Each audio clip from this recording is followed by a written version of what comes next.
Let's just tell the truth. We like to say kindness is a virtue, a strength, a soft power that changes the world, and I believe that with my whole heart. But if you've ever tried to consistently lead with kindness in your relationships, your workplace, your family, you've probably noticed something strange. Let's be clear about something right away. Kindness is not weakness. Kindness is not about being a doormat or pretending everything is fine when it's not. Kindness is not smiling through pain, agreeing to avoid conflict, or letting people get away with bad behavior just to keep the peace. Kindness is choosing to stay human when it would be so much easier to disconnect. In fact, one of the most courageous things you can do in this world is to stay kind on purpose, not because you're trying to be liked, not because you're afraid to fight, but because you believe in connection more than control. That takes real strength, and it takes vulnerability. Think about the last time you offered someone kindness in a hard moment. Maybe it was forgiveness. Maybe it was empathy when they didn't deserve it. Maybe it was just refusing to lash out when every part of you wanted to. You probably felt exposed because kindness asks you to open your heart without any guarantee of how it will be received. You're saying, here's my softness. You might not understand it. You might judge it. You might walk all over it. But I'm offering it anyway because this is who I am. That's terrifying. And that's vulnerability. See, vulnerability isn't just about standing on a stage and sharing your story.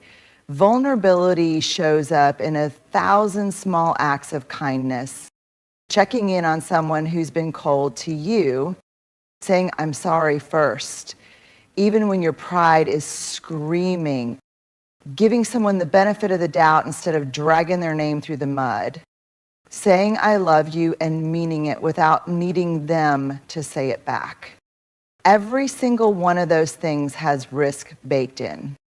Risk of rejection, risk of being misunderstood, risk of being seen as weak or too emotional or too much. And yet we do it. We choose kindness anyway, because even though it costs us something in the short term, it offers something greater in the long term: authenticity, trust, and the quiet confidence that we stayed true to ourselves. But here's the hard part.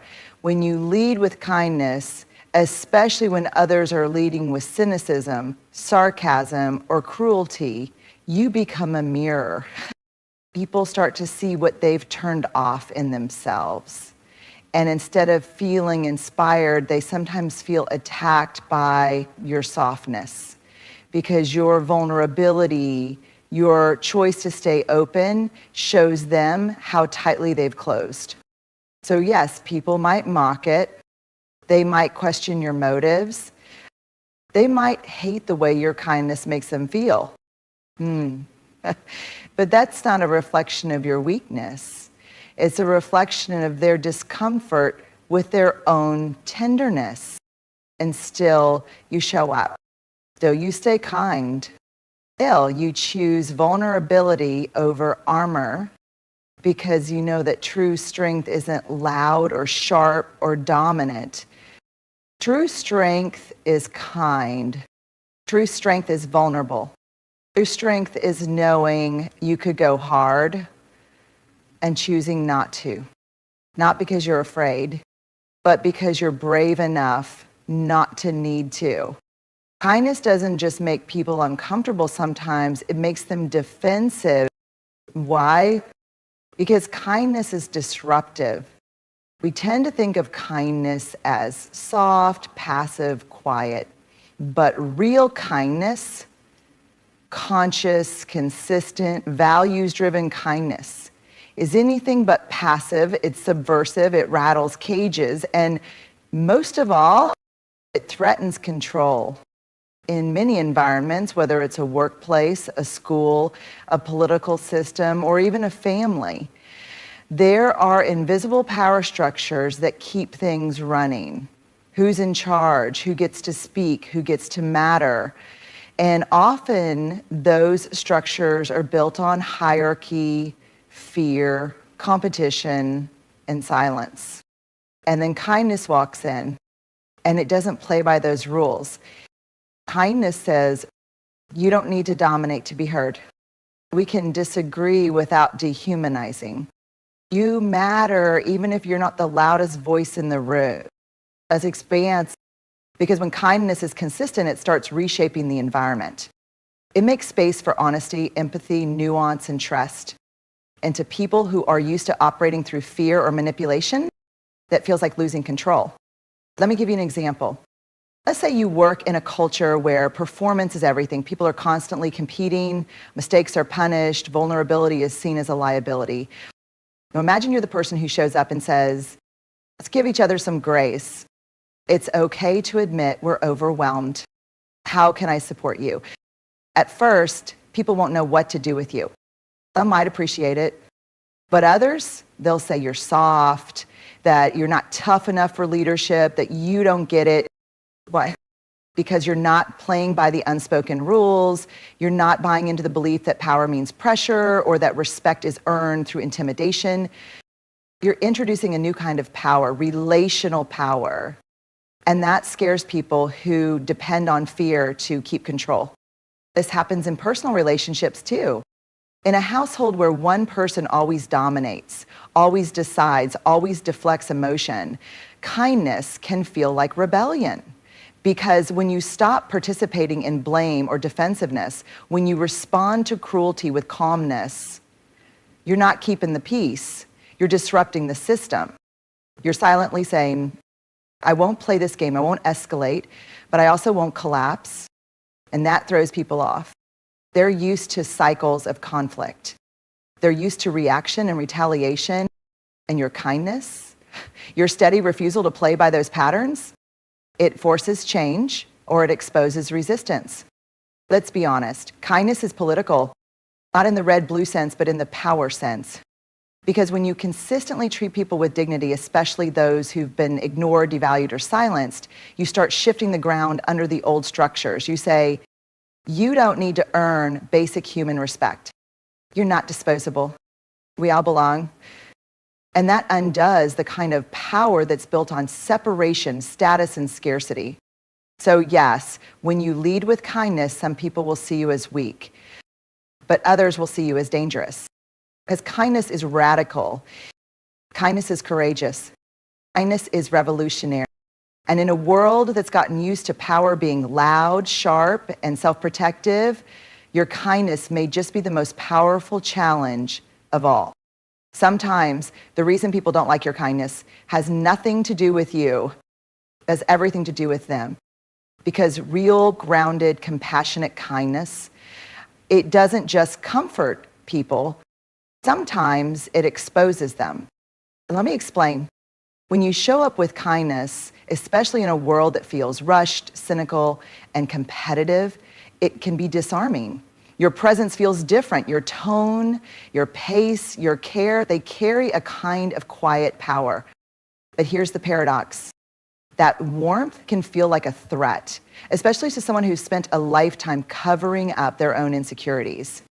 Because your kindness does something subtle but powerful. It reflects them back to themselves.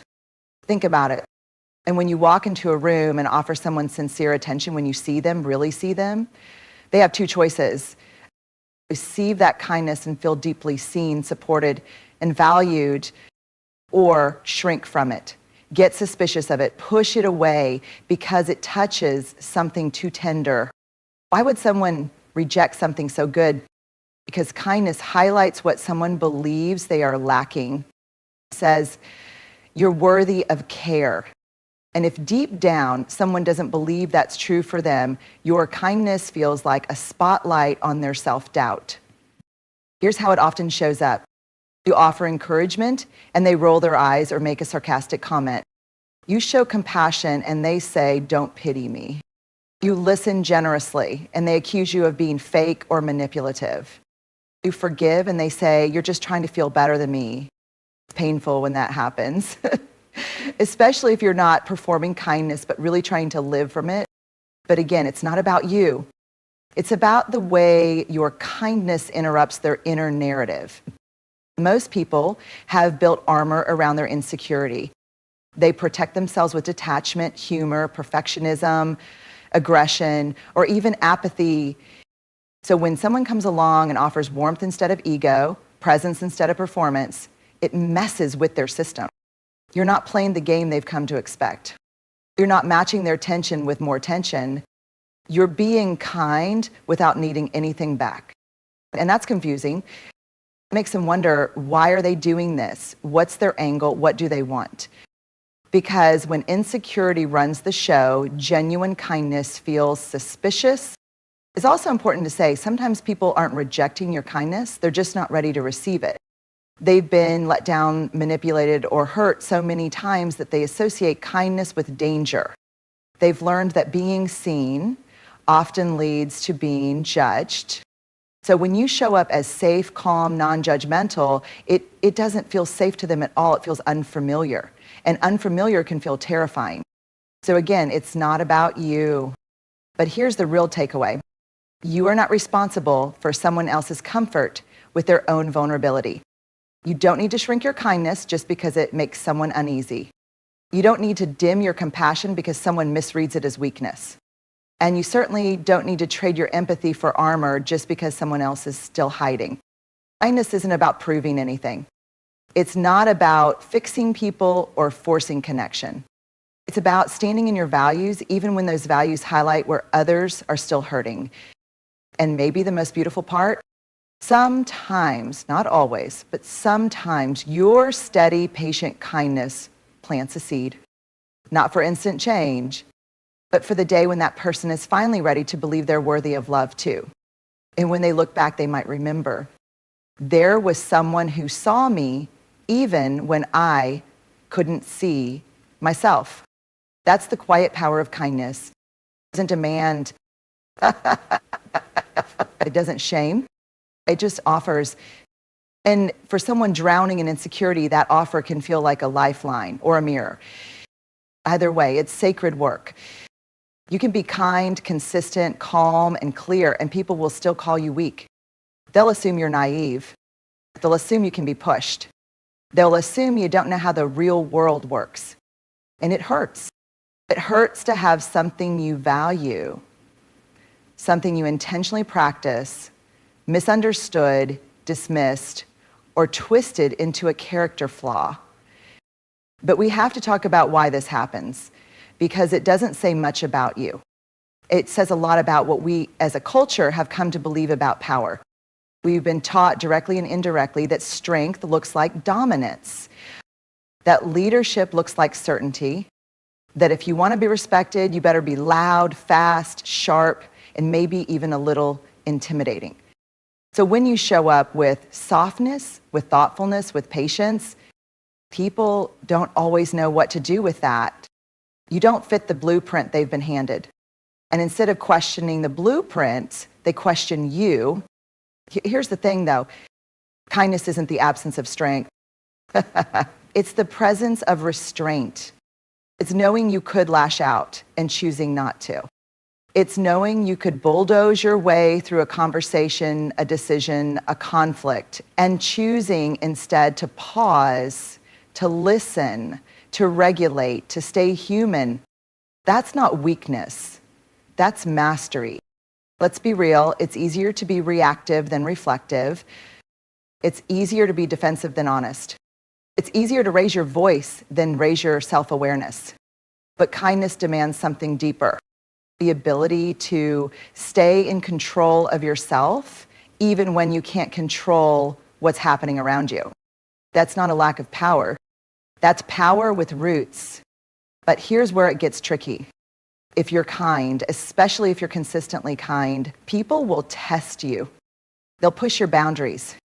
They'll mistake your openness for availability, your grace for permission, your silence for agreement. And when you finally say no, when you draw a boundary or assert a truth, they might act surprised or even offended because they assumed your kindness meant you'd bend forever. That's not your failure. That's their misunderstanding.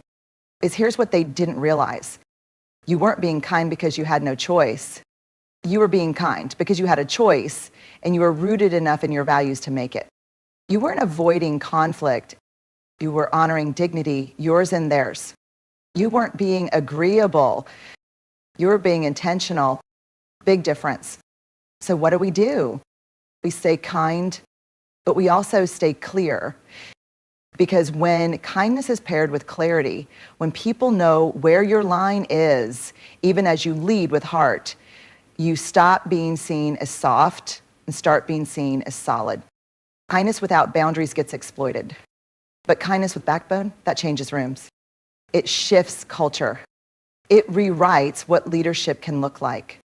It invites others to lay down their armor and show up whole.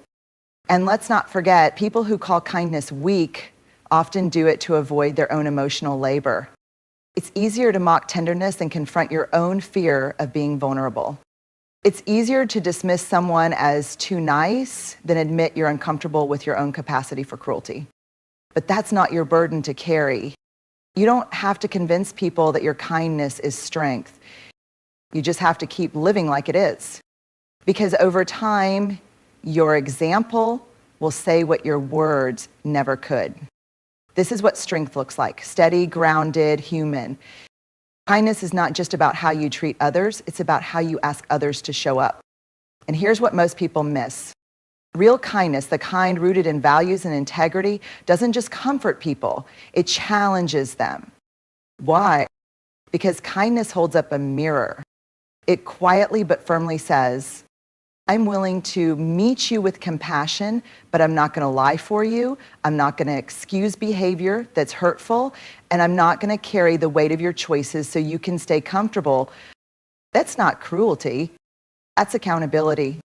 And for a lot of people, especially those used to getting a free pass through charm, power, or fear, that is where your kindness becomes deeply inconvenient. There's a myth that kindness is all about being nice, about making people feel good, about keeping the peace and smoothing things over. But let's be honest, niceness avoids tension. Kindness walks straight into it with love and honesty and respect. Kindness says, I care about you too much to let you keep hiding behind your defenses. I care about our relationship too much to pretend I'm not hurt. I respect you enough to tell you the truth, even if it's uncomfortable. That's real kindness. And that kind of kindness, it demands something in return. It asks people to grow, to reflect, to own what they've said or done, and to show up differently. But here's where it gets hard. People often expect kindness to mean permissiveness. They think if you're kind, you'll overlook things, let things slide, keep quiet, smile through it. So when you say, that crossed a line, I'm not available for this dynamic anymore. All right, that apology isn't enough unless it's followed by change. They don't know what to do with you because you're not being cruel. You're not yelling. You're not retaliating. You're just clear, calm, steady. And that makes it harder for them to dodge what they've done. You've taken away their favorite excuse. You're overreacting. You've removed the drama they can hide behind. You're not escalating. You're holding a line. And now they have to face something they've maybe spent years avoiding, their own accountability. It's worth saying again, kindness without boundaries is just enabling.